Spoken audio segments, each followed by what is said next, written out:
Hi అండి, welcome to MK talks. అందరూ ఎలా ఉన్నారు?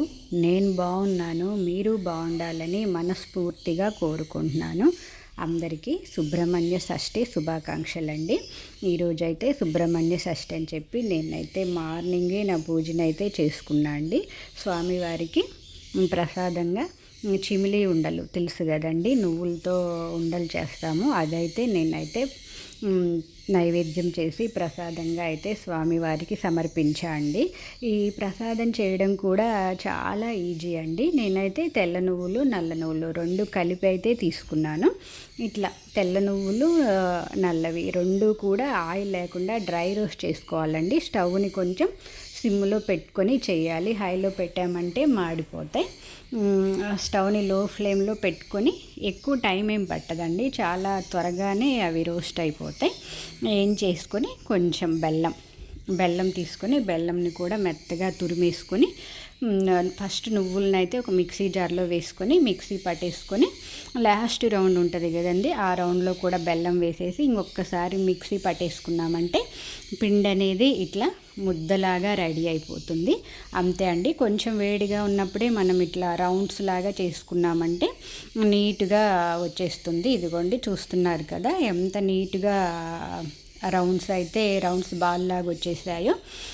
అంతే అండి. నేనైతే ఈ నువ్వులుండలను అయితే ప్రసాదంగా పెట్టేసి నా పూజనైతే చేసుకున్నాను.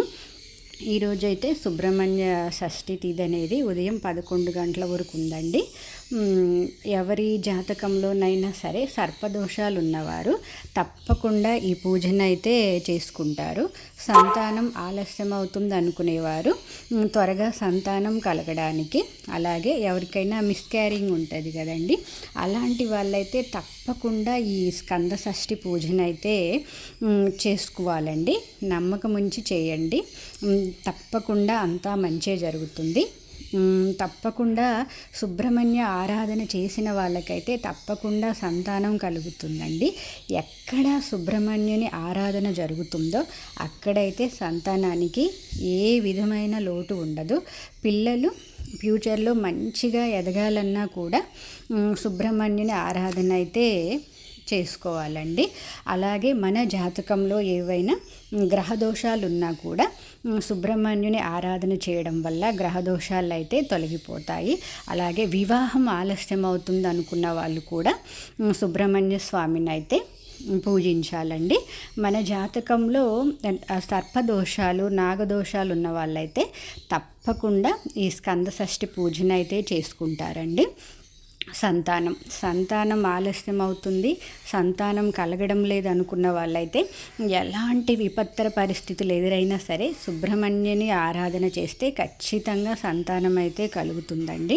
కాబట్టి అందరూ ఈరోజు వీలైన వాళ్ళందరూ తప్పకుండా ఈ పూజనైతే చేసుకోండి. నేనైతే నా పూజ మందిరంలో ఎప్పుడూ సుబ్రహ్మణ్య స్వామి ఫోటో ఉంటుంది కాబట్టి నేనైతే డైలీ పూజ చేసి దండం అయితే పెట్టుకుంటా అండి.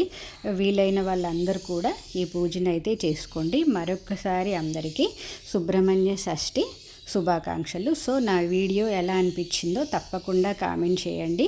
వీడియో నచ్చితే ప్లీజ్ లైక్ చేసి సబ్స్క్రైబ్ చేసుకోవడం మాత్రం మర్చిపోవద్దు. ఇలాంటి ఇంట్రెస్టింగ్ వీడియోస్ కోసం నా ఛానల్ని అయితే చూస్తూ ఉండండి.